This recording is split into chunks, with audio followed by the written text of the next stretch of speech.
Hello and welcome to Drive By Mapping. Today we're going to be talking about the Washington Senate race potentially being competitive. So we have this recent poll came out. It shows that the Democrats only have a 3-point lead in the state of Washington, which this poll is actually it is a right-wing poll, but it only overestimated the Republicans by 6 points in 2018, which is not that far off from the average overestimate, which the incumbents are usually overestimated in midterm years, and the sample not that big, but oh well. So could Washington be competitive? So you gotta look at why polls were terrible in 2018. That was that the college turnout was way higher than expected, and that's why the polls were so off, because the college turnout was way higher than expected in certain states, such as Washington, Virginia, Colorado. That's why they were so terrible.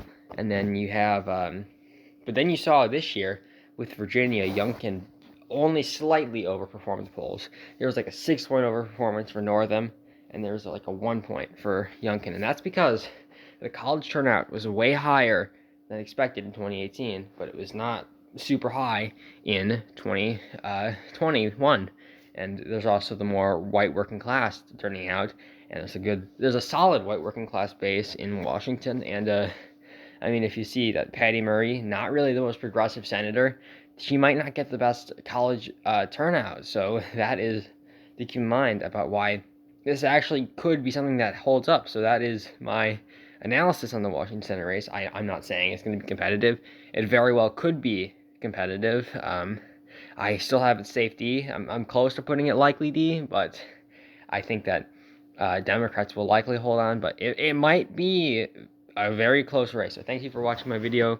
We'll see what happens in Washington. Also, I do want to keep in mind the civics poll. You know, guys know the poll civics. You know, they actually nailed Virginia and California. They had Biden's disapproval at 39 in California on election day, and then the recall got 38. And they had Biden's disapproval in Virginia at 52 on election day, and Youngkin got 51. So they currently have Biden's disapproval in Washington at 48. So if you look at the way his administration's going, it's not impossible that his disapproval could get over 50%. So we're just going to keep seeing that, see if this could potentially be competitive.